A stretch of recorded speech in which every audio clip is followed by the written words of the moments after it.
Termasuk aktiva lancar. Aktiva lancar artinya kita nggak hitung bangunan, rak nggak kita hitung, bonekanya nggak kita hitung, apa yang kabinetnya nggak kita hitung dan lain sebagainya, itu nggak kita hitung. Yang kita hitung adalah aktiva lancar yang bisa diperjualbelikan. Nisabnya kita kembalikan kepada emas. Kita kembalikan kepada emas. Waktunya ini 1 tahun kamariah. 1 tahun kamariah. Jika zakatnya sebagaimana zakat emas. Sebagaimana zakat emas. Nah, ini untuk perdagangan Bapak Ibu sekalian, masuk di situ perhotelan, restoran, hiburan, ekspor impor, kontraktor, supermarket, real estate, kemudian percetakan, notaris, travel, kemudian salon, transportasi, sekolah yang sekarang lebih kepada konsep bisnis, itu sama dihitung kepada perdagangan. Dihitung kepada perdagangan, ya. Jadi wajib untuk dikeluarkan zakatnya. Apalagi yang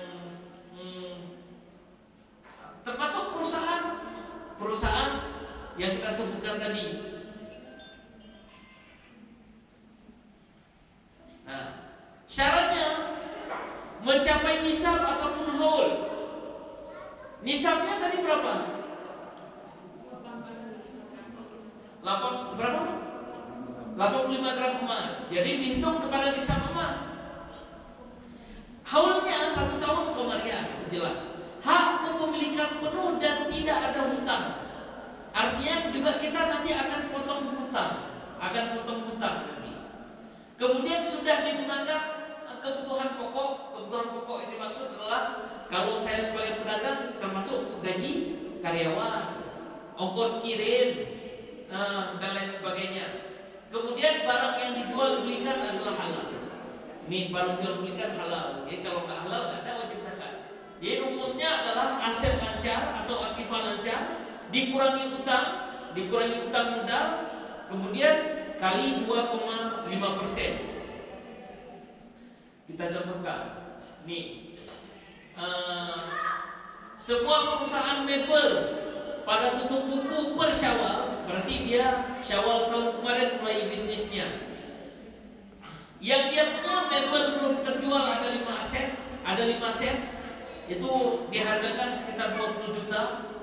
Kemudian uang tunai 85 juta, piutang ada 2 juta, jumlahnya adalah 107 juta rupiah. Ada utang atau pajak 7 juta, maka yang dibayar zakatnya adalah 100 juta. Maka di sini besar zakat 2,5 kali 100 juta adalah 2,5 juta. Ini nanti dikembangkan dari pertanyaan-pertanyaan Bapak Ibu ya. Dikembangkan dari pertanyaan-pertanyaan, nanti coba kita hitung, mungkin ada kasus-kasus. Ini sama kasusnya, di nisabnya kita kembalikan kepada zakat emas ya. Ini coba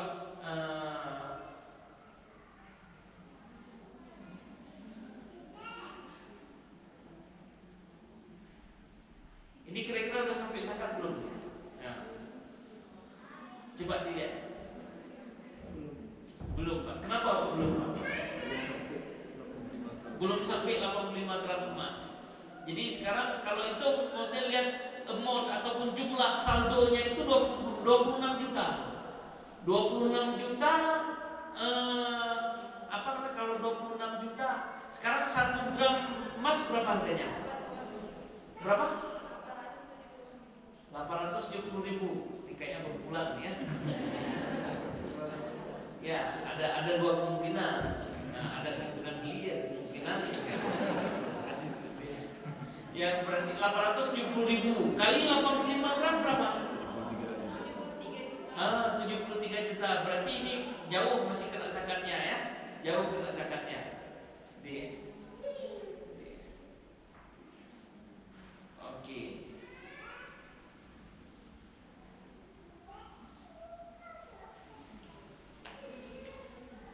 Nah, coba hitung.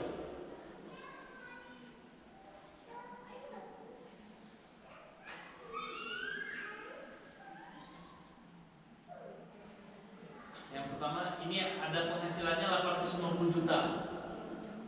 Cuman potong lagi kayak tadi karyawan, pemeliharaan peralatan, administrasi, asuransi, kebutuhan keluarga, pajak.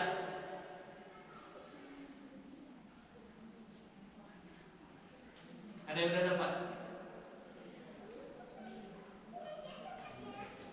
Berapa bangsa? Hah? Itulah coba dihitung.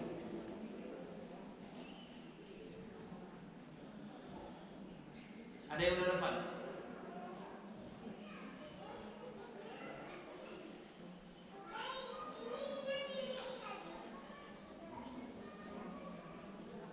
Dapat? Belum?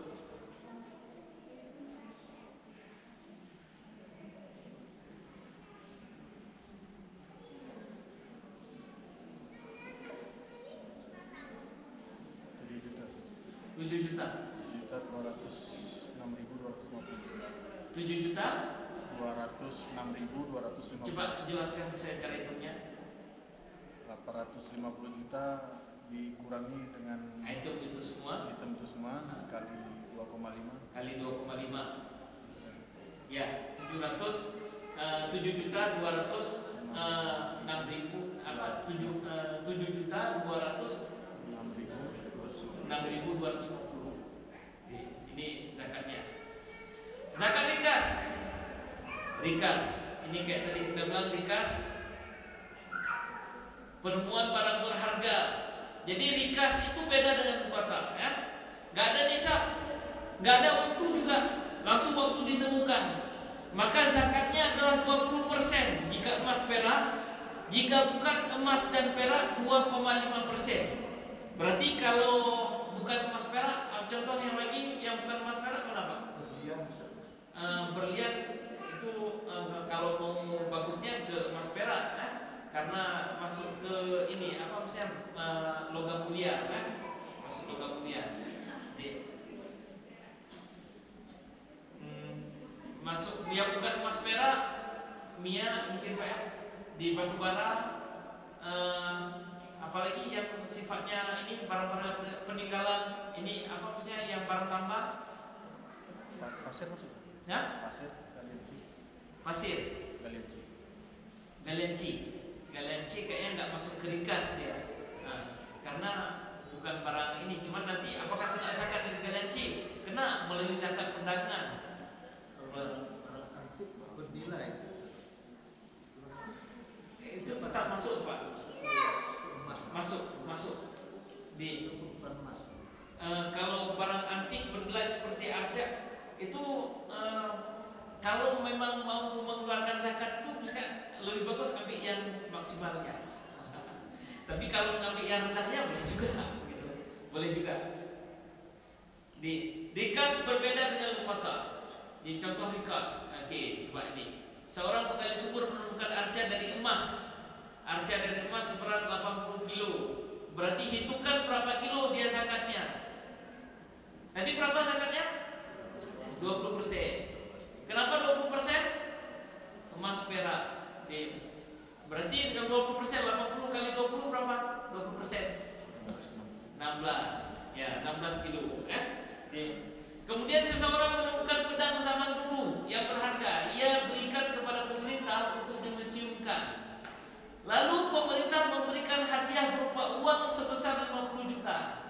Ini jadi 50 juta itu adalah temuan, ya, temuannya. Hitunglah berapa dia harus zakatnya. Berapa zakatnya? 2,5. Berarti berapa? 50 kali 2,5 berapa? 1.250.000. Ya, 1.250.000. Itu untuk zakat rikas. Nah, ini zakat profesi. Zakat profesi sebenarnya banyak sekali pendapat tentang zakat profesi ini. Yang pertama terkait dengan zakat profesi, ada dua ulama besar, Yusuf Qaradawi, Syekh Yusuf Qaradawi dengan Syekh Wahbah Zuhaili, ini berbeda pendapat. Kalau versi Syekh Yusuf Qaradawi itu untuk zakat profesi itu tetap wajib untuk dikeluarkan. karena mereka menilai bahwa petani itu adalah profesi. Jadi sungguh tidak adil mereka yang keluar pagi hari, pulang sore hari untuk bertani, mereka diwajibkan untuk bayar zakat, sementara kita yang kantoran ataupun kita yang kerja yang dengan profesi kita masing-masing, yang terkadang nilainya yang kita peroleh lebih besar daripada yang diperoleh oleh petani. Ini dalil yang digunakan oleh Syekh Yusuf Qaradawi, sehingga Syekh Yusuf Qaradawi mengatakan bahwa untuk profesi itu wajib zakat. Sementara Syekh Wahbah Zuhaili ini mengatakan bahwa ini untuk zakat profesi nggak ada keluar zakat, nggak ada zakat karena nggak ada nas yang mengatakan bahwa profesi itu mengeluarkan zakat. Makanya Bapak Ibu sekalian, kalau Aceh Tengah ada peraturan daerah untuk pemotongan zakat profesi, ya, ada bukan? Ada peraturan daerah, ya? Di mana? Perbuk peraturan bupati, ya. Tapi ada kayak di PD Jaya itu nggak ada zakat profesi, nggak dipotong. Karena memang secara untuk klasiknya nggak ada zakat profesi, itu nggak ada. Cuman ada perbedaan pendapat para ulama lagi nanti. Kita lihat nih secara umum, ya. Untuk zakat profesi yang mengatakan adanya zakat profesi, ini ada beberapa pembahasan. Berbicara tentang gaji, misal gaji kita ini dipotong zakatnya, potong gaji kotor atau gaji bersih. Gaji potong misalnya potong gaji kotor ataupun kita bersihnya baru kita keluarkan zakat. Saya contohkan, saya gajinya misalnya 8 juta. Gaji 8 juta saya setelah dipotong dengan kebutuhan, maka yang tinggal dari saya itu 2 juta. Apakah demikian? Ataupun begitu saya terima 8 juta, saya langsung hitung segini yang harus saya keluarkan. Dari 8 jutanya yang harus saya keluarkan. Ini ada perbedaan pendapat para ulama, Bapak Ibu sekalian. Ini karena ini kan tadi kita bilang ini zakat kontemporer, ya, zakat kontemporer. Nisabnya pun berbeda-beda. Makanya ini mungkin kita bilang bahwa pola untuk zakat profesi itu ada 3. Saya ulangi, pola untuk zakat profesi itu ada 3. Yang pertama nisbah kepada emas atau uang.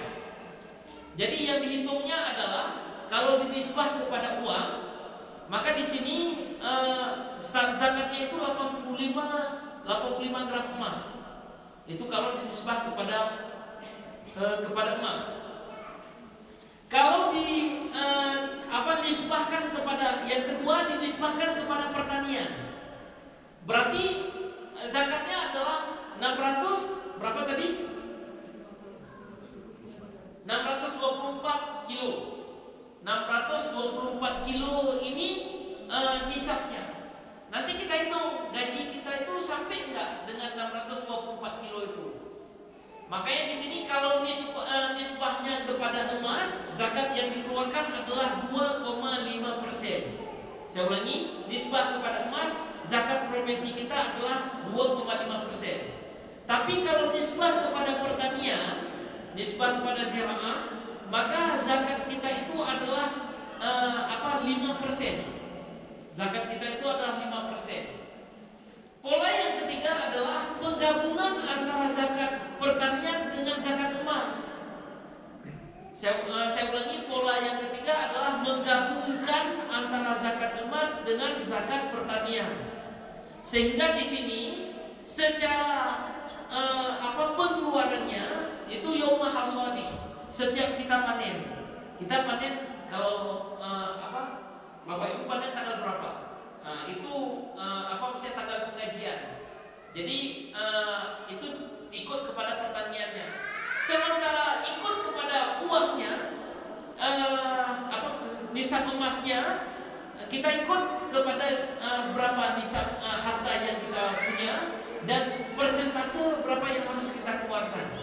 Jadi ada 3 pola dalam zakat profesi ini Bapak Ibu sekalian. Jadi ada 3 pola. Dan sebenarnya kalau yang saya lihat yang dikuatkan oleh Syekh Yusuf Qaradawi dalam fiqh zakat beliau itu pendapat yang ketiga, penggabungan antara zakat pertanian dengan zakat emas dalam mengeluarkan zakat profesi. Bukan murni zakat emas, karena kalau zakat emas kan nggak boleh kita keluarkan tiap bulan Bapak Ibu ya. Harus tunggu 1 tahun. Harus tunggu 1 tahun. Cuman kalau zakat pertanian pun ini kalau zakat pertanian, kalau maksudnya zakat pertanian nisabnya adalah 53 kilo tadi itu yang menjadi yang menjadi nasabnya dan lain sebagainya. Waktu menerima gaji ataupun sisa ini adalah sisa kebutuhan pokok. Ini ikut pendapat yang kotor ataupun bersih ya. Kemudian zakatnya adalah 2,5. Ini mengikut pendapat yang ketiga yang disebutkan oleh Yusuf Qaradawi tadi. Nah, terkait dengan apakah kita mengeluarkan zakat dipotong dari dari gaji kotor kita ataupun bersihnya. Gaji kotor yang kayak tadi saya sebutkan 8 juta yang saya dapat tiap bulan ataupun bersihnya. Ternyata di sini ada beda-beda pendapat para ulama. Kalau disebutkan oleh Imam Az-Zuhri dengan Imam Al-Auza'i, beliau menyebutkan bahwa bila seseorang memperoleh penghasilan dan ingin membelanjakan sebelum bulan wajib zakat datang, ini mau dibelanjakan sebelum bulan wajib zakat datang, maka hendaklah ia segera mengeluarkan zakat itu terlebih dahulu dari membelanjakannya. Jadi di sini dihitung adalah kotornya. Ini pendapat Imam Az-Zuhri dengan Auza'i, yang dihitung adalah kotornya.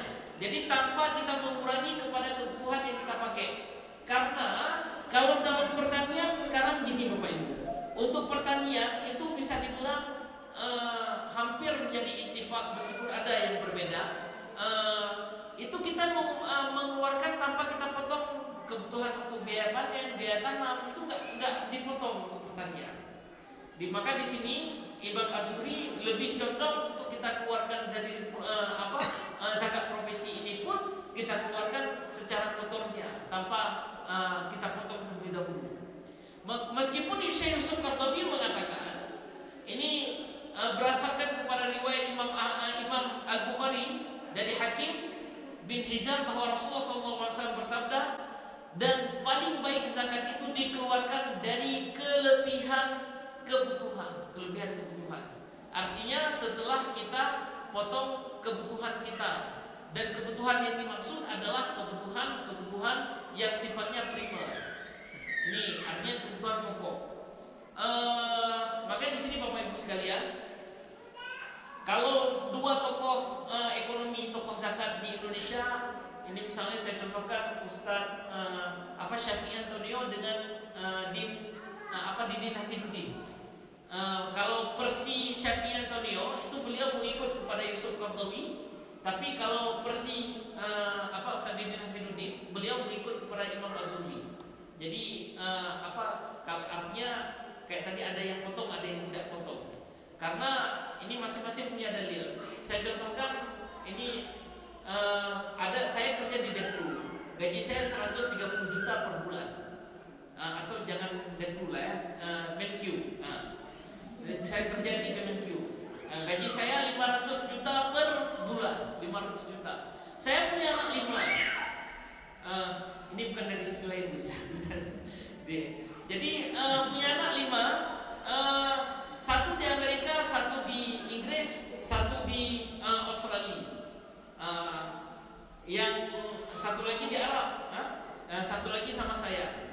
Masing-masing mereka perlu uang saya kira sekitar 20 juta atau 30 juta per bulan. Ini bahkan gaji saya 500 juta itu saya masih merasa kekurangan.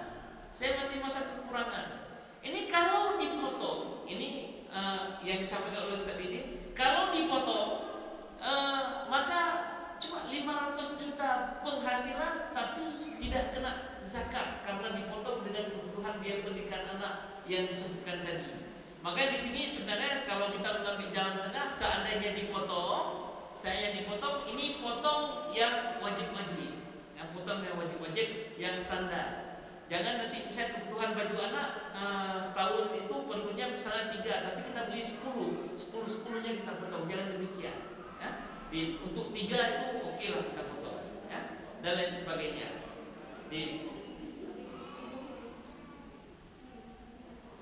Ini saya rasa sudah ya. Ini nggak usah dihitung karena nanti kita dialog aja. Ini nggak usah sejauh sekali lagi, udah setengah 12. Kalau langsung ke diskusi aja. Ya, terima kasih Ustaz. Baiklah para jemaah kajian fikih zakat ini. Selanjutnya adalah sesi tanya jawab.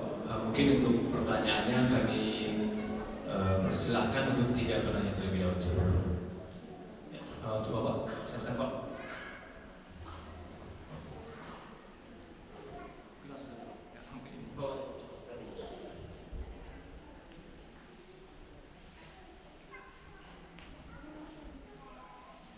Assalamualaikum warahmatullahi wabarakatuh.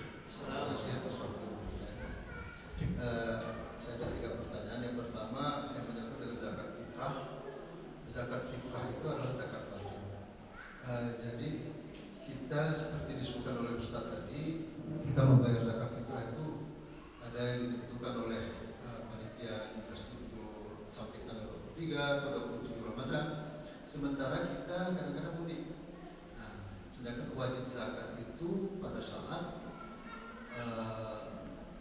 akhir Ramadan, maksudnya ke Syawal. Apakah kita juga harus membayar zakat pada saat kita berada di kampung kita di sana? Di sini kita sudah tinggal. Karena ada pernah saya dengar Ustaz ceramah bahwa yang kita bayar itu tidak sah karena kita sudah berada di tempat lain pada saat Idul Fitri.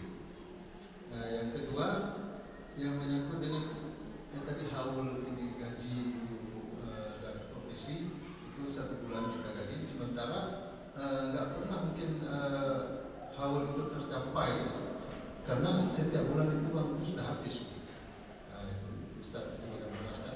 Kemudian yang ketiga yang menyangkut dengan jumlah emas perhiasan yang tidak kena zakat. Terima kasih Ustaz. Ya. Yang ketiga apa tadi Pak? Jumlah emas perhiasan yang tidak kena zakat. Jumlah emas perhiasan yang tidak kena zakat. Jumlah emas perhiasan. Ini langsung dijawab atau langsung aja saja nanti. Enggak, saya boleh kumpulin dulu, tapi nanti saya dibantu untuk mengingatkan pertanyaan. Baik, selanjutnya dari Ibu dulu ya. Sini Pak ya.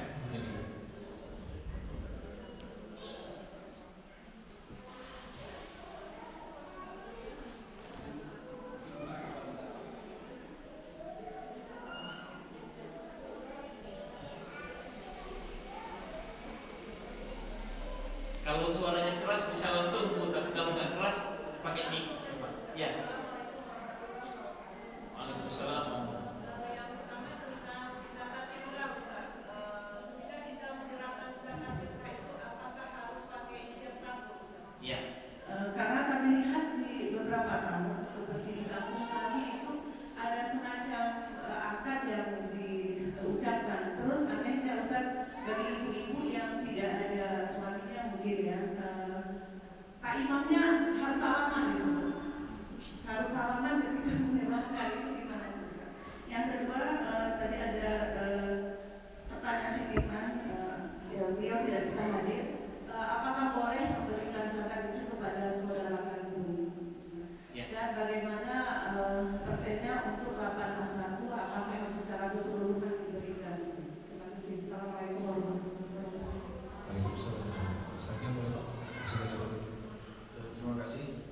Langsung saja. Yang pertama Ustaz, untuk misalnya di daerah kita kan banyak lahan perkebunan kita yang misalnya tidak diolah, tanah kosong, itu gimana Ustaz? Apakah dijabati atau tidak? Kemudian yang kedua misalnya kayak emas tadi Ustaz, kan kita misalnya dari hasil gaji kan sudah dipotong zakat. Kemudian sisa misalnya ada tabungan untuk dibeli emas, apakah emasnya itu dizakat lagi? Yang tadi Ustaz bilang tidak ada 2 kali ganda. Ya. Saja. Baik, terima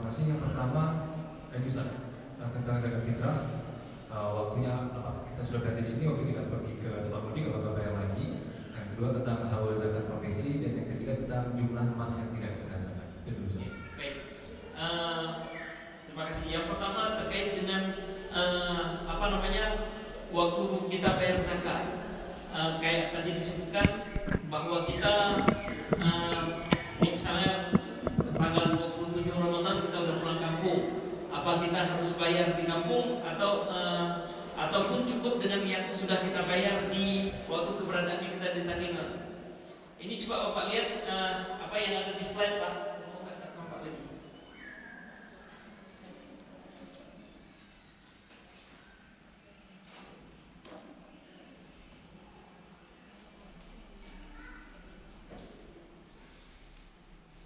Jadi farada Rasulullah sallallahu alaihi wasallam zakat al-fitri tuhratan lis-shaimi min al-lawi aw ar-rafasi wa tu'matan lil-masakin. Man addaha qabla sholati fa hiya zakatun maqbulatun. Diwajibkan oleh Rasulullah sallallahu alaihi wasallam mengeluarkan zakat fitr itu penyucian bagi orang yang berpuasa daripada perbuatan perbuatan yang melalaikan dan perbuatan keji. Dan juga untuk memberi makan bagi fakir miskin. Barang siapa yang menunaikan sebelum sholat, maka dia adalah zakat yang diterima. Wa man addaha ba'da sholati fa hiya shadaqatun minas shadaqat. Barang siapa yang menunaikan setelah sholat, maka dia adalah zakat daripada zakat. Dia adalah sedekah daripada sedekah-sedekah. Ini kalau kita lihat di sini, fungsi daripada zakat fitr itu adalah turratal lishaim, untuk menyucikan jiwa. Dan di sini berkaitan tentang badan. Jadi sebenarnya bukan berkaitan langsung kepada harta. Dan di sini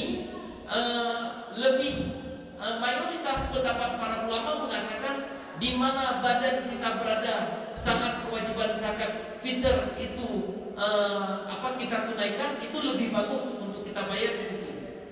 Bahkan Ibnu Qudamah mengatakan fa'amma zakatul fitri, adapun zakat fitr itu fa'innahu yukhrijuha fi baladi alladhi wajabat alaihi fihi. Sesungguhnya dikeluarkan zakat fitr itu adalah di negeri yang dia diwajibkan untuk bayar zakat. Diwajibkan dia bayar zakat. Sawa'un kana maluhu fihi aw lam yakun. Apakah dia punya harta di situ, di negeri itu, ataupun hartanya di tempat lain. Tapi keberadaannya adalah kewajiban itu di mana dia berada, maka di situ dia wajib untuk membayar. Ini Ibnu Qudamah dalam pendapat Imam Ahmad dan juga Syafi'i mengatakan demikian. Karena berkaitan dengan badan. Sekarang kewajiban zakat fitr itu saya sebutkan tadi kapan, Pak? Di ujung Ramadan. Ujung Ramadan, cuma perbedaannya apakah dia wajib mendapatkan bagian daripada Syawal, Pak, kan? Ini ada perbedaan pendapat tersebut. Ini kalau misalnya ada orang yang meninggal sebelum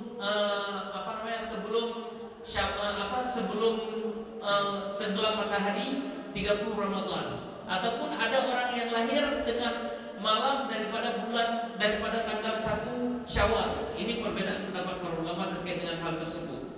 Jadi itu pendapat yang pertama. Kemudian idza kana fi waqti wujub zakatul fitri fi baladin. Ini pendapat yang lain. Apabila pada waktu wajib membayar zakat fitr itu pada dia berada di sebuah negeri, wa maluhu fihi, dan juga hartanya di negeri tersebut. Ini kayak misalnya hartanya di negeri itu, keberadaan badannya pun di negeri tersebut. Wajib sharafuha fihi. Jadi wajib untuk dikeluarkan di negeri tersebut. Jadi nggak boleh saya mengeluarkan zakat fitrah saya itu ke Papua karena harta saya di sini, badan saya pun di sini. Wa in kana fi baladin wa maluhu fi baladin akhar. Sementara jika dia berada di sebuah negeri dan juga hartanya di negeri yang lain, fa ayyuhuma mu'tabar, mana yang lebih mu'tabar? Ini ada perbedaan pendapat. Ini badan di tempat lain, harta di tempat lain. Maka pendapat yang pertama menyebutkan adalah dikeluarkan zakatnya di negeri harta dia berada di mana, Pak? Jadi negeri harta dia berada di mana dikiaskan kepada zakat harta. Wa asahuha, dan pendapat yang lain menyebutkan bahwa di negeri orang yang kita berada itu di mana? Negeri yang kita berada itu di mana?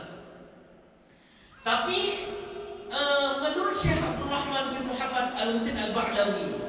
Ini beliau menyebutkan bahwa zakat itu boleh dipindahkan. Boleh dipindahkan.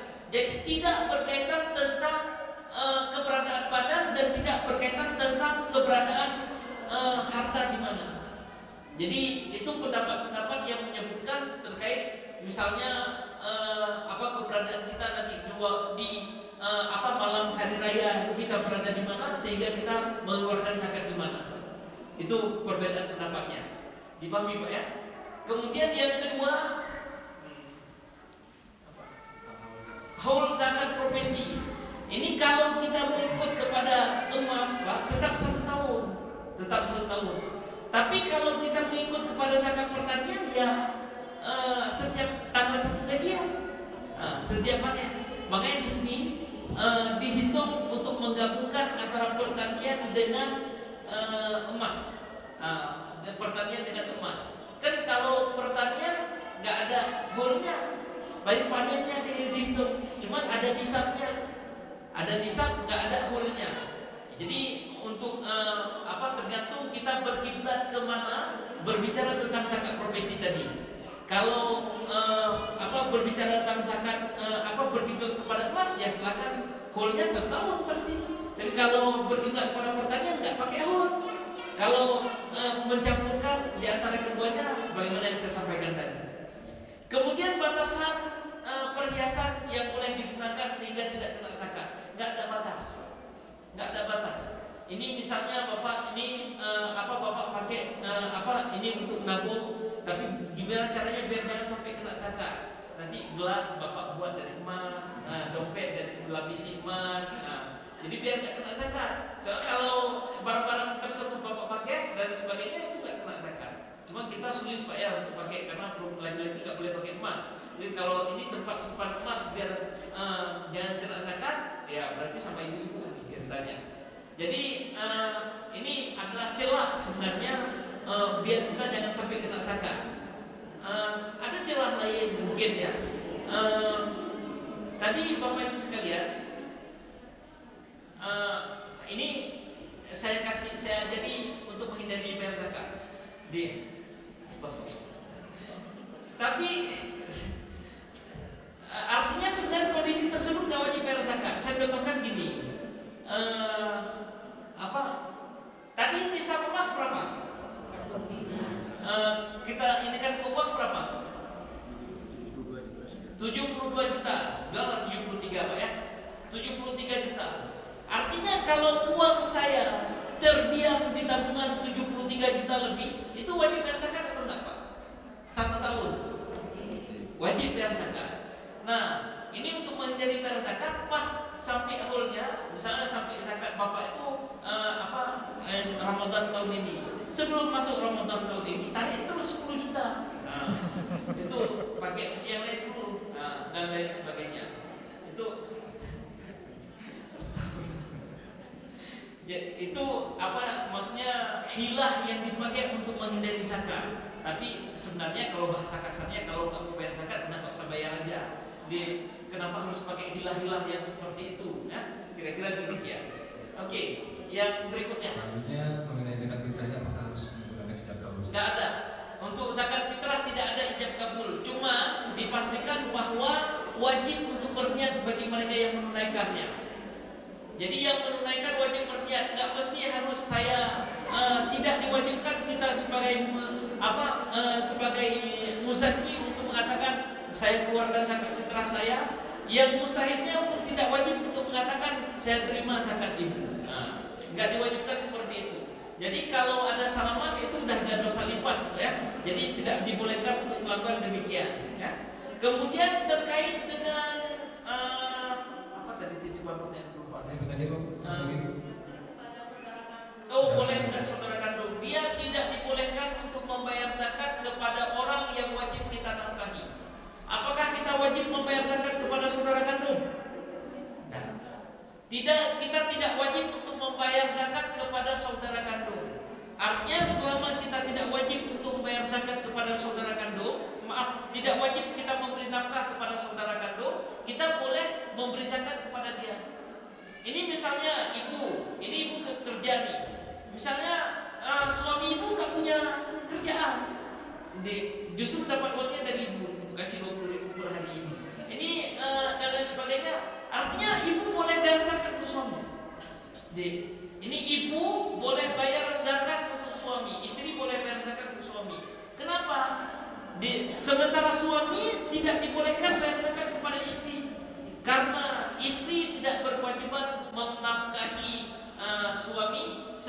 suami berkewajiban untuk memberi nafkah kepada istri. Itu juga berkaitan tentang orang tua, Bapak Ibu. Boleh nggak kita bayar zakat kepada orang tua kita?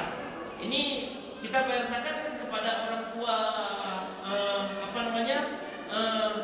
misalnya orang kita bayar zakat kepada fakir miskin. Ini orang tua kita miskin dan sebagainya. Itu kita sebagai anak wajib menafkahi orang tua dalam keadaan miskin, yang miskin. Tapi kalau orang tua kaya, itu kita nggak wajib menafkahi. Beda dengan istri. Kalau istri kaya dan miskin, wajib untuk dinafkahi. Nah, gitu kira-kira. Selanjutnya mengenai lahan kosong, apakah wajib? Lahan kosong wajib dinafkahi, wajib disakati ataupun tidak? Ini wajib disakati ataupun tidak? Sekarang sebenarnya kita juga kalau kita mengikut kepada hadis dan fikih klasik, itu nggak ada membahas tentang kewajiban dalam membayar zakat dari lahan kosong. Ataupun misalnya saya punya tanah sekian hektar, saya punya sawah sekian hektar dan lain sebagainya. Kalau ke fikih klasiknya nggak ada kewajiban untuk bayar zakat dari benda-benda yang kita sebutkan tadi. Cuman Bapak Ibu sekalian, sekarang itu orang cara menyimpan uang beda dengan orang dulu simpan uang. Kalau orang dulu simpan uang bukan beli tanah, bukan beli rumah. Orang dulu simpan uang beli emas. Mereka menyimpan harta mereka dalam bentuk emas. Sementara sekarang ini mereka menyimpan harta dalam bentuk properti. Hingga di sini ada fatwa. Ini kalau di antara yang berfatwa tersebut, ini mungkin pendapat kalau orang Gayo, Prof. Aliasa juga mengatakan hal yang sama. Kalau properti itu adalah cara dia menyimpan uang, maka wajib untuk dizakati. Ini fatwa kontemporer. Kalau fikih klasik tidak ada seperti itu. Ini Ahmadi dia nggak punya emas. Mungkin emasnya entah 10 gram tapi dia punya tanah 10 hektar, punya sawah sekian hektar dan lain sebagainya. Dan itu kalau misalnya ada dimanfaatkan, mungkin kita akan berbicara tentang hasil, tentang hasil. Tapi nggak dimanfaatkan, cuma dia simpan uang dalam bentuk itu. Maka sungguh tidak adil dengan kita yang punya emas cuma 70 juta, dia punya 70 miliar. Kalau harta-hartanya dia dikalkulasikan, gitu kira-kira. Sudah terjawab semua? Belum? Satu lagi ya. Mengenai emas, tabungan emas, apakah tetap membayar zakat? Ya, dari zakat provisi terus dibeli emas. Itulah maksudnya gimana ya? Perkara yang dipertanyakan oleh mereka yang mengatakan bahwa zakat profesi itu tidak wajib untuk ditunaikan. Karena misalnya kayak tadi, bukan cuma beli emas saja. Misalnya ini sisa dari saya sudah dipotong zakat saya, kemudian dari zakat saya tadi saya bisa nabung uang sejumlah 80 juta, apakah tetap dikenakan zakat lagi? Ini kalau kita mengatakan bahwa tetap dikenakan zakat lagi, ini menyalahi kaidah umum. Menyalahi kaidah umum, ya artinya tidak ada dua zakat pada satu benda. Gitu. Inilah celah atau misalnya yang didebat oleh mereka-mereka yang mengatakan bahwa pada sesungguhnya tidak ada kewajiban pada zakat profesi tadi, kekhawatiran jatuhnya pada satu benda itu 2 kali zakat. Gitu. Dipahami ya? Cuma kalau belum dikeluarkan ya silakan saja. Kalau saya lebih suka untuk tidak membatasi kepada harta zakat. Kenapa? Maunya sebisa mungkin kita mengumpulkan harta zakat yang tujuannya adalah untuk pengentasan kemiskinan, itu tujuannya. Tapi kalau kita tidak mau membayar untuk mengambil celah yang sebagaimana disebutkan oleh Ahmadi tadi, itu adalah jalan selamat. Artinya boleh tidak dikeluarkan. Gitu. Ada yang lain silakan. Baik, mungkin satu orang lagi sebenarnya. 3 lagi boleh. 3 lagi. Berarti 3 orang penanya lagi boleh. Ya, silakan Bu. Assalamualaikum warahmatullahi wabarakatuh. Satu pertanyaan yang pertama adalah apakah kita bisa membeli beras zakat kita? Itu yang pertama. Yang kedua, mohon pencerahannya Ustaz, saya akan mendengar ketika untuk zakat emas kita cukup membayarnya itu sekali setahun.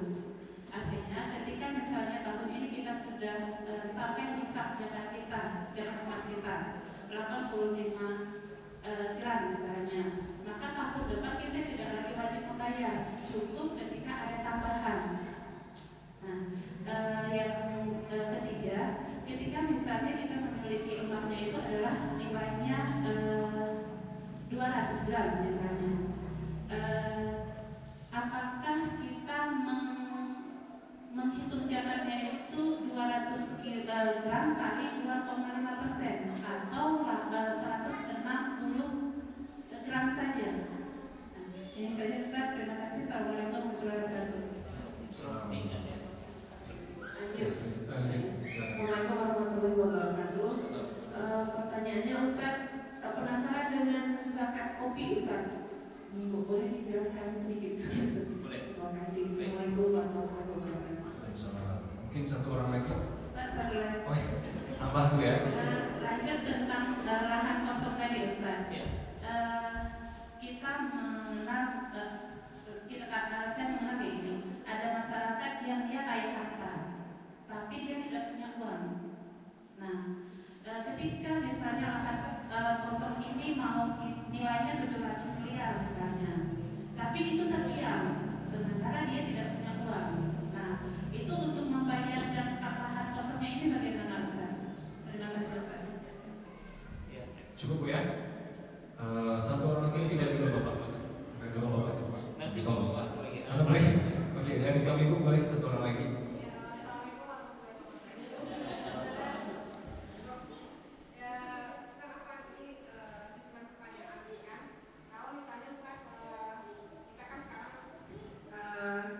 Mencoba untuk tidak mengambil pembiayaan kalau untuk menabung rumah, kan? Jadi kalau seandainya nabung untuk rumah itu diberikan ke emas, kan? Itu bagaimana? Apakah tadi ada sempat disampaikan bahwasanya kalau untuk pengeluaran pribadi itu tidak dihitung, gimana sih? Kan kalau punya rumah tapi nabungnya emas, tapi untuk di rumah rencananya gitu, kan? Bagaimana sih? Satu lagi dari Bapaknya Pak saja.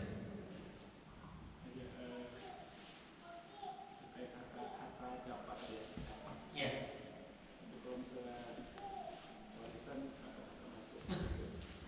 Ya. Ya, terima kasih. Ya. Ya, diulang pertanyaan. Satu-satu aja saja kami. Yang pertama tentang membeli beras zakat fitrah bagaimana? Ya, boleh beli beras zakat fitrah. Artinya, tapi kita mau beli beras zakat fitrah itu setelah diterima oleh oleh mustahik. Oleh mustahik, artinya dia kalau dia mau menjual, mau pasang, kalau pasang-pasangnya dia buang terserah dia gitu. Artinya sudah murni itu beras itu sudah punya dia, terserah dia mau memanfaatkan seperti apa. Dia jual boleh, mungkin terkadang kayak gini Bu. Makanya di sini ada fatwa kontemporer Yusuf Mardowi, Wahbah Zuhaili, kemudian beberapa para imam-imam yang lain membolehkan untuk mengeluarkan zakat dalam bentuk uang, karena secara kebutuhan fakir miskin itu mungkin kalau dalam konteks kekinian mereka lebih butuh uang dibandingkan beras. Kira-kira demikian. Sehingga di sini ketika mereka menjual itu nggak ada masalah. Justru yang kita mengkhawatirkan kasihan kita kepada mustahik, dia harus mencari harus menjual beras terlebih dahulu dari zakat fitrahnya untuk membeli pulsa listrik. Nah, ini kalau nggak ada yang beli bisa jadi nanti dia malam ini tidur dalam keadaan gelap gulita. Kira-kira demikian. Artinya dibolehkan kita membeli beras zakat fitrah. Kemudian juga ini makanya ada alasan berikutnya yang membolehkan bayar zakat fitrah itu dalam bentuk uang langsung, karena biasanya itu dicampur itu beras. Itu ada yang pakai rampus, ada yang pakai mawar, ada yang pakai taksi dan lain sebagainya. Itu ada yang pakai catur, beras catur, apa namanya? Jadi itu semua dicampur, akhirnya nilainya berkurang. Nilai berasnya tersebut jadi berkurang. Jadi sehingga para ulama mengatakan dibolehkan untuk bayar dalam bentuk dalam bentuk uang secara langsung karena kebutuhannya lebih terjamin. Ya, kita kalau mau mereka menjual dapatnya beras mereka jual, jadi kita boleh membelinya. Kira-kira demikian. Tapi syaratnya setelah diberikan kepada mustahil. Kemudian yang kedua, mengenai zakat emas Ustaz. Zakat emas. Jadi yang dimaksud sama informasi yang ibu dapat tadi itu zakat perhiasan dari dalam mazhab Malik. Jadi dalam mazhab Malik itu tidak melihat kepada nisab sebenarnya. Berapapun saya punya emas yang saya pakai untuk berapapun saya punya gelang, saya punya giwat, saya punya kalung, berapapun beratnya itu nggak menghitung kepada berat, wajib untuk dizakati dalam mazhab Malik. Huli sekali zakat, hanya sekali zakat, habis itu nggak kena zakat lagi. Cuma Bapak Ibu sekalian, mereka punya dalilnya adalah, jadi pada suatu hari ada dua wanita menjumpai Rasulullah. Dia lihat Rasulullah melihat dia menggunakan emas. Ditanya sama Rasulullah, sudah bayar zakat apa belum? Dia jawab belum. Kemudian Rasulullah mengatakan bahwa ketika itu akan diikat dengan rantai api neraka di hari akhirat kelak. Itu berdasarkan kepada hadis tersebut, hingga dalam mazhab Malik sekalipun huli barang perhiasan wajib dizakati meskipun zakatnya hanya sekali dalam setahun.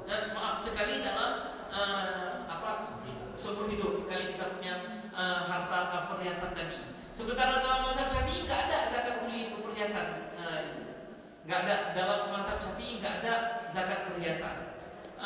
Kemudian terkait dengan kita bayar hanya cukup sekali hanya bayar penambahannya atau kita hitung keseluruhan. Maka di sini semua kita hitung keseluruhan, Ibu. Kita hitung keseluruhan. Kalau nggak ada penambahan berarti kan nggak kena zakat lagi sebenarnya kan. Contoh misalnya saya punya emas 85 gram. Habis itu saya keluarkan zakat 2,5. Berarti emas saya tinggal 82,5 gram. Nggak kena zakat lagi, nggak ada penambahan. Tapi kalau ada penambahan 5 gram, saya kena zakat lagi. Kena zakat 87,5 gram. Di 87,5 gram ambil 2,5%-nya. 2,5%-nya. Jadi dihitung secara keseluruhan, bukan hanya dihitung penambahannya. Selanjutnya tambah dari klaim mengenai lahan kosong tadi bisa diperjelas lebih. Oh ya, lahan kosong ada 700 miliar harta dari lahan kosong tadi itu. Gimana cara dia berzakat sementara dia punya uang? Ini kayak misalnya, apakah kita juga berdalih? Ibu nggak punya uang, Bu, tapi ibu punya emas 85 gram emas tadi itu. Apakah nggak dikeluarkan zakat karena kita nggak punya uang? Nah, tetap diambil bagian daripada emas kita. Ini kita juga 700 miliar. Kita nggak punya uang untuk membayar zakat dari 700 miliar harga lahan kosong yang kita punya. Maka dalam hal ini diambil bagian daripada tanah 700 miliar tadi itu. Jadi entah dijual, entah yang diserahkan langsung ini zakat saya, entah mungkin setengah meter, entah mungkin 30 cm dan lain sebagainya. Jadi diambil bagian daripada zakat, bagian daripada bagian tanahnya. Nggak mesti harus dijual terlebih dahulu. Gitu. Baik, terjawab begitu ya, Bu. Selanjutnya mengenai zakat kopi. Zakat kopi. Polanya bisa kita pakai dua pola untuk zakat kopi. Zakat kopi yang pertama polanya adalah melalui zakat pertanian. Kalau mengikut kepada zakat pertanian maka kopi yang harus kita dapat tadi berapa nisab pertanian? 653. Jadi 653 ini zakatnya. Ustaz, kopi kan nggak sekali panen. Nah, maka di sini karena kebiasaan kopi tidak sekali panen, kita hitung per kali musim kopi. Ini kan biasanya kopi kita ini kan antara 3 bulan. Dalam 3 bulan ini dapat nggak 653 kilo tadi itu? Kalau dapat 653 kilo, maka wajib untuk kita keluarkan. Kalau pola pertanian tadi berapa persen? 10 atau 5%. 10 atau 5%. Tapi rata-rata kopi sekarang kan dimodali ya. Kopi kan dimodali sekarang. Maka mungkin kemungkinan kita akan keluarkan zakatnya 653-nya 5% dari 653-nya. Itu kalau kita mengikut kepada pola zakat pertanian. Tapi kalau kita mengikut pola zakat perdagangan, itu lagi harga emas. Tadi harga emas tadi berapa? 73, ya? 73, kan 85 gram 73. Sekarang dalam masa sekali panen itu kita melakukan transaksi, ada nggak sampai 73 juta? Kalau sampai 73 juta, maka dari kopi kita juga masuk wajib untuk dibayar zakat melalui zakat perdagangan. Jadi pola untuk zakat kopi itu bisa pakai zakat pertanian, boleh pakai pola zakat perdagangan. Kalau dia ke emas kan dia per tahun. Jadi maksudnya panennya itu apakah kita hitung per tahun juga? Enggak ada kita ikut pola zakat emas, enggak ada. Kan zakat perdagangan untuk zakat perdagangan per tahunnya maksudnya. Dihitung per tahun berarti. Jadi selama setahun itu ada nggak sampai segitu? Sampai dengan nilai 73 juta. Jadi kalau lebih dari misalnya hektar. Ya berarti wajib bayar zakat. Jadi sekarang kan kopi dianggap tidak bayar zakat. Ada juga salah mereka bayar zakatnya. Setiap panen satu kalinya ini ada orang baik, tapi niatnya baik, cuma caranya salah. Jadi setiap perkalian itu, setiap kalian kopi mereka keluarkan 2,5%. Setiap kalian kopi mereka keluarkan 2,5%. Bukan demikian cara bayarnya. Salah itu cara bayarnya. Kayak tadi saya sebutkan, ambil pola zakat pertanian bukan 2,5%. Bukan 2,5% dari pola zakat pertanian. Kalau dari perdagangan, maka kita harus menghitung terlebih dahulu sampaikah nisab zakat kita ataupun tidak. Jadi yang mengeluarkan 2,5 salah, yang mengeluarkan perkaliannya hampir 2,5, misalnya sekarang harga satu kalian berapa? 200.000, dipotong 2,5% dari 200.000 berapa? 2,5 dari 200.000 berapa? 5.000. Jadi bayar 5.000 setiap satu kalian bayar 5.000 langsung dikeluarkan pada saat itu juga. Ini sebenarnya kalau cara keliru dalam menghitungnya, keliru dalam menghitung zakat pertaniannya, gitu. Yang mana lagi yang belum terjawab? Terjawab ya mengenai zakat kopi ya. Selanjutnya mengenai nabung emas untuk beli rumah. Nah, nabung emas untuk beli rumah ini karena itu sifatnya masih azam, bukan sesuatu yang pasti. Jadi tetap kita dikenakan wajib untuk bayar zakat dari sisi itu. Tapi kalau misalnya kalau sudah jadi rumah, nggak wajib untuk kita zakati dari rumah. Kecuali rumah itu adalah dalam bisnis kita, itu wajib nanti dizakati lagi. Tapi kalau untuk kebutuhan pribadi, rumah untuk tempat tinggal kita, maka itu tidak wajib dizakati. Sebelumnya wujudnya emas wajib kita zakati dan sebelum jadi rumah. Ini kayak tadi disebutkan, ini nabung dalam bentuk emas. Akhirnya kena zakat kita kalau dalam bentuk emas wajib. Kemudian untuk apakah warisan maksudnya barang temuan tadi ini apakah dimaksud seperti barang warisan masuk ke barang temuan ataupun tidak? Ini enggak termasuk ya. Ini bukan barang temuan, barang warisan. Karena barang yang kita dapatkan dari orang tua bukan temuan kan? Jadi enggak memang ada pemahaman. Saya pun heran dari mana datang pemahaman tersebut. Begitu dapat warisan wajib dizakati. Dan sampai ada kawan dia baru meninggal orang tuanya terus dapat warisan. Habis itu ada yang ditanya, ada kawan yang bertanya, udah bayar zakat dari warisan? Nggak ada bayar zakat dari warisan. Jadi nggak ada zakat dari warisan. Walaupun dari pemberian orang lain itu tidak ada saja. Nggak. Gimana? Sampai awalnya. Sudah sampai awalnya nanti baru kita itu. Ya, terima kasih Ustaz telah menjawab dan dapat diskusi mengenai fikih zakat ini. Mungkin kalau ada yang ingin ditanyakan lebih lanjut bisa menghubungi secara pribadi Ustaz. Ya, kami mohon maaf apabila ada kesalahan. Sebelum menutup ini lebih baiklah kita memperbanyak beristighfar. Astagfirullahaladzim. Dan membaca doa kita.